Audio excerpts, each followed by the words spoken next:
Allies exam पाठशाला में आपका स्वागत है। मैं हूं आपका अली भाई और अलीज एग्जाम पाठशाला में आपका स्वागत है। आज हम विज्ञान और तकनीक की दुनिया में हो रहे उन बदलावों की गहराई में उतरेंगे जो हमारे भविष्य को एक तरह से फिर से लिख रहे हैं, जो खास तौर पर एसएससी जीडी परीक्षा के लिए तैयार किए गए हैं। तो हमारा पहला सवाल जीव विज्ञान मतलब बायोलॉजी से जुड़ा हुआ है। दुनिया का सबसे अनोखा नया रक्त समूह जिसका नाम है क्रिब, ये पहली बार कहाँ खोजा गया? तो इसका जवाब है कोलार, कर्नाटक में जी। और इसमें जो दिलचस्प बात है वो ये है कि यह एक 38 वर्षीय महिला में पाया गया था। और ये जो नाम है क्रिब, इसका भी एक मतलब है। अच्छा, क्या मतलब है इसका? इसमें CR का मतलब है क्रोमर और IB का मतलब है इंडिया बैंगलोर। एक्चुअली ये क्रोमर ब्लड ग्रुप सिस्टम का एक बिल्कुल नया एंटीजन है। अरे वाह, मतलब हमारे ही देश में एक नया ब्लड ग्रुप खोजा गया। चलिए अब चिकित्सा अनुसंधान की ओर बढ़ते हैं। सवाल है, कैंसर के इलाज के लिए किस संस्थान ने DNA रिपेयर प्रोटीन RAD52 की एक नई संरचना खोजी है? इसका उत्तर है यूनिवर्सिटी ऑफ आयोवा, USA। और ये खोज इतनी महत्वपूर्ण क्यों मानी जा रही है? देखिए, ये खोज बहुत ही ज्यादा महत्वपूर्ण है क्योंकि ये जो प्रोटीन है ये कोशिकाओं की क्षति मतलब सेल डैमेज को ठीक करने में मदद करता है। तो इससे कैंसर के इलाज में बहुत सहायता मिल सकती है। इस खास DNA रिपेयर प्रोटीन का नाम RAD521 रखा गया है। समझ गया। अब अगली खबर मेडिकल टेक्नोलॉजी से है। भारत में रोबोट की मदद से किडनी ट्रांसप्लांट करने वाला पहला सरकारी अस्पताल कौन सा है? इसका जवाब है एम्स, नई दिल्ली। हाँ, और रोबोटिक सर्जरी का सबसे बड़ा फायदा ये है कि ये पारंपरिक सर्जरी से कहीं ज्यादा सटीक मतलब प्रिसाइज होती है। और इसमें चीर-फाड़ भी कम होती होगी, है ना? बिल्कुल, ये कम आक्रामक होती है और इसी वजह से जो मरीज की रिकवरी है वो भी बहुत तेजी से होती है। चलिए अब देखते हैं कि AI और बिग डेटा हमारी सड़कों को कैसे सुरक्षित बना रहे हैं। सवाल ये है कि AI और बिग डेटा एनालिटिक्स पर आधारित सड़क सुरक्षा पायलट परियोजना शुरू करने वाला पहला राज्य कौन सा बना है? ये है उत्तर प्रदेश। उत्तर प्रदेश। अच्छा, तो इस परियोजना का मुख्य उद्देश्य क्या है? देखिए, उद्देश्य तो साफ है, सड़क दुर्घटनाओं को कम करना।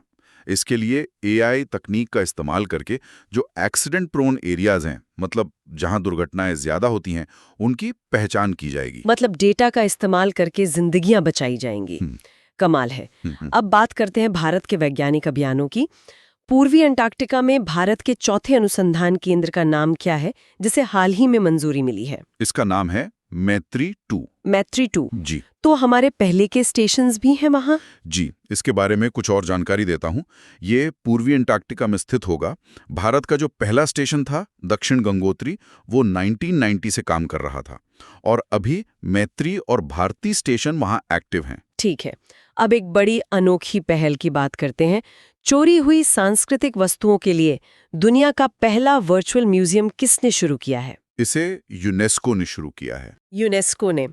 तो इसका मकसद क्या है? क्या इससे चोरी हुई चीजें वापस मिलेंगी? हाँ, इसका उद्देश्य बहुत स्पष्ट है। जो हमारी कल्चरल हेरिटेज चोरी हो गई है उसकी पहचान करना और उसकी वापसी में मदद करना। ये एक तरह से अलग अलग देशों की कलाकृतियों को एक डिजिटल मंच पर लाने का एक बेहतरीन तरीका है। ये तो बहुत जरूरी था। चलिए अब AI की दुनिया में वापस चलते हैं। ठीक है। AI इम्पैक्ट समिट 2026 की मेजबानी कौन सा देश करेगा? इसका जवाब है भारत, नई दिल्ली में। जी, और इस समिट की घोषणा अगस्त 2025 में हुई थी। इसमें दुनिया भर के तकनीकी विशेषज्ञ और पॉलिसी मेकर्स हिस्सा लेंगे जो AI के भविष्य पर चर्चा करेंगे। मतलब AI के नियम बनाने में भारत एक बड़ी भूमिका निभाएगा। हाँ। अब फिनटेक गवर्नेंस की बात करते हैं। फेसलेस GST न्याय निर्णय यानी फेसलेस एडजुडिकेशन, ये पायलट प्रोजेक्ट लागू करने वाला पहला राज्य कौन सा है? ये राज्य है केरल। केरल। तो इस प्रोजेक्ट में ऐसा क्या खास है? फेसलेस का मतलब क्या है यहाँ? ये प्रोजेक्ट अगस्त 2025 से शुरू होगा और इसकी सबसे बड़ी खासियत यह है कि करदाताओं को अधिकारियों से पर्सनली मतलब व्यक्तिगत रूप से मिलने की जरूरत नहीं होगी। इसका लक्ष्य है पारदर्शिता बढ़ाना और एक भ्रष्टाचार मुक्त सिस्टम बनाना। ये तो बहुत बड़ा बदलाव है। अच्छा, पर्यावरण के लिए भी एक अच्छी खबर है। भारत का पहला सतत विमानन ईंधन यानी SAF प्लांट दिसंबर 2025 तक किस रिफाइनरी में शुरू होगा? ये पानीपत रिफाइनरी में शुरू होगा। पानीपत रिफाइनरी। और इसे कौन चलाएगा? इसका संचालन इंडियन ऑयल कॉरपोरेशन मतलब IOCL करेगा। और जो सबसे दिलचस्प बात है वो है इसका कच्चा माल। कच्चा माल वो क्या है? वो है इस्तेमाल किया हुआ कुकिंग ऑयल, जो होटलों और रेस्टोरेंट से लिया जाएगा। ये पारंपरिक जेट ईंधन की तुलना में बहुत कम कार्बन उत्सर्जन करता है। अरे वाह, मतलब कचरे से हवाई जहाज का ईंधन। अब मेड इन इंडिया टेक्नोलॉजी में एक और मील के पत्थर की बात करते हैं। सितंबर 2025 में लॉन्च हुई भारत की पहली स्वदेशी चिप विक्रम 32 किस प्रकार का प्रोसेसर है? ये एक 32 बिट माइक्रो प्रोसेसर है। 32 बिट? आज के ज़माने में तो हम 64 बिट और उससे भी आगे की बात करते हैं, तो इसकी क्या खासियत है? आपका सवाल बिल्कुल सही है। देखिए, इसका पूरा नाम है विक्रम 3201I और इसे इसरो और सेमीकंडक्टर प्रयोगशाला चंडीगढ़ ने मिलकर बनाया है। इसका मुख्य उपयोग हमारे अंतरिक्ष मिशनों में होगा, जहां परफॉर्मेंस से ज्यादा भरोसा और सुरक्षा जरूरी है। ओह, तो ये स्ट्रेटेजिक चिप है, समझ गया। अब शिक्षा के क्षेत्र में एक नई पहल। कक्षा 9 से 12 के छात्रों के लिए ICMR शाइन पहल किसने शुरू की है? ये ICMR नई दिल्ली ने शुरू की है। शाइन, इसका कोई फुल फॉर्म भी है? जी, शाइन का पूरा नाम है science and health innovation for the next generation explorers.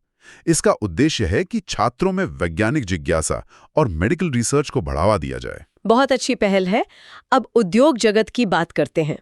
केंद्रीय मंत्रिमंडल ने भारत सेमीकंडक्टर मिशन के तहत 4 नई इकाइयों को कहाँ मंजूरी दी है? ये इकाइयां उड़ीसा में 2, आंध्र प्रदेश में 1 और पंजाब में 1, इन जगहों पे लगेंगी। मतलब सेमीकंडक्टर मैन्युफैक्चरिंग अब पूरे देश में फैल रही है। बिल्कुल। इसमें कुल निवेश लगभग 4600 करोड़ रुपए का है और इसका लक्ष्य सेमीकंडक्टर विनिर्माण में भारत को आत्मनिर्भर बनाना है।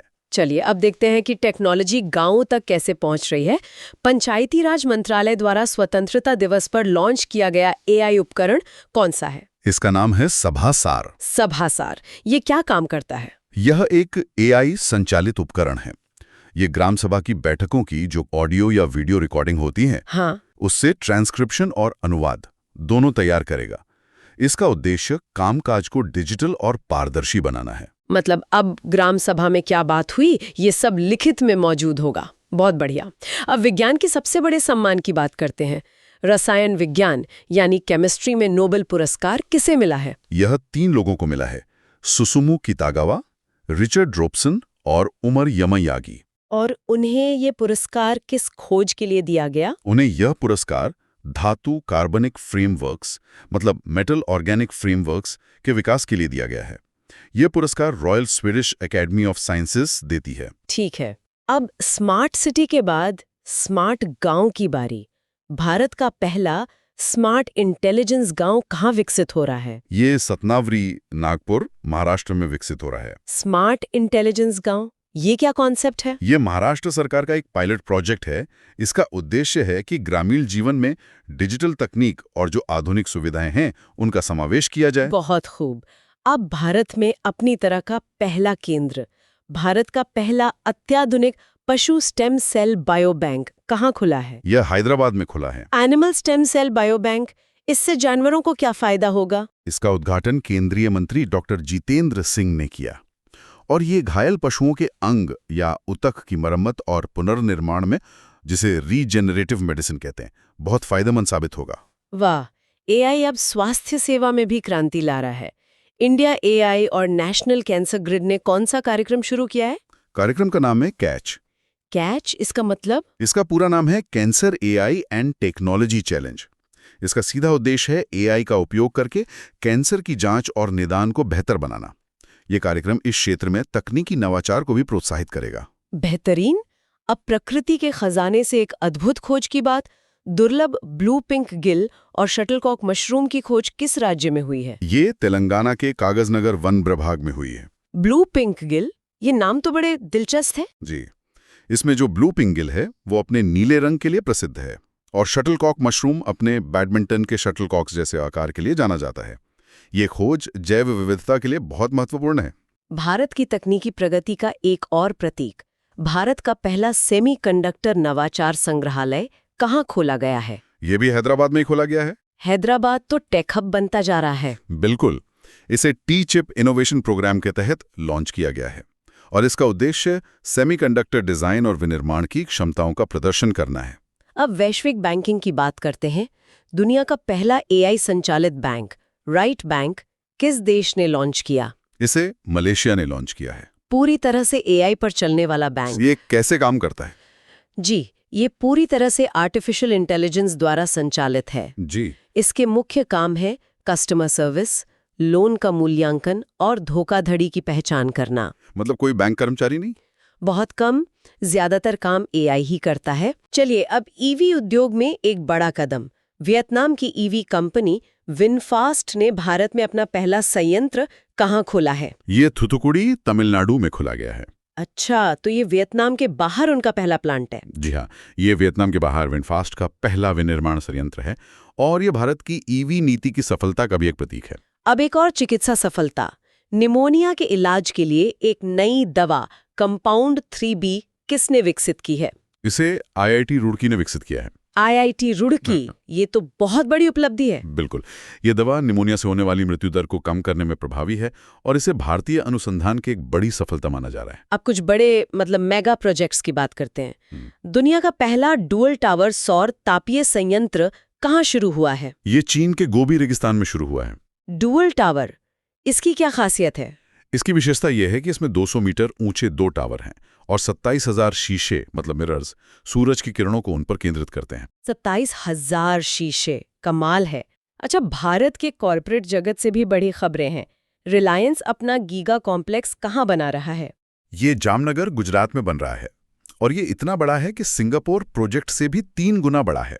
और पेपाल ने भी कुछ किया है ना? जी, पेपाल अंतर्राष्ट्रीय प्लेटफॉर्म पर यूपीआई को ऑनबोर्ड करने वाला पहला भागीदार बन गया है। ये भारत के डिजिटल पेमेंट इकोसिस्टम के लिए एक बहुत बड़ी बात है। रक्षा निर्माण में आत्मनिर्भर भारत BEML ने वंदे भारत कोच निर्माण के लिए ब्रह्मा संयंत्र कहाँ स्थापित किया है? ये रायसेन मध्य प्रदेश में स्थापित किया गया है। ब्रह्मा, ये नाम क्यों? ये वंदे भारत कोचों के निर्माण को गति देगा और ब्रह्मा नाम जो है वो स्वदेशी और मजबूत निर्माण का प्रतीक है। टेक्नोलॉजी की दुनिया का एक नया नाम। एलन मस्क की कंपनी XAI ने कौन सा ऑनलाइन एनसाइक्लोपीडिया लॉन्च किया है? इसका नाम है ग्रुकीपीडिया। ग्रुकीपीडिया, ये विकिपीडिया जैसा है। हाँ, ये एक AI संचालित ज्ञान मंच है और इसे पारंपरिक विकिपीडिया के प्रतियोगी के रूप में देखा जा रहा है। और अंत में जैव सुरक्षा पर एक बहुत महत्वपूर्ण सवाल। दक्षिण भारत की पहली जैव सुरक्षा स्तर 3 यानी BSL-3 प्रयोगशाला कहाँ बनी है? यह नेहरू प्राणी उद्यान हैदराबाद में बनी है। एक चिड़ियाघर के अंदर? ये तो बहुत अनयूजुअल है। जी, यह उच्च जोखिम वाले रोगाणुओं पर शोध के लिए है और यह चिड़ियाघर के भीतर स्थित पहली ऐसी सुविधा है जो इसे और भी खास बनाती है। तो आज हमने इतने सारे नवाचार देखे, AI, स्वदेशी चिप्स, नई दवाएं और ग्रीन एनर्जी। ये सब भारत और दुनिया को बहुत तेजी से बदल रहा है। बिल्कुल, और यहाँ एक सोचने वाला सवाल उठता है। इन सभी तकनीकी विकासों को देखते हुए भविष्य के भारत की कल्पना में कौन सी एक चीज सबसे महत्वपूर्ण भूमिका निभाएगी?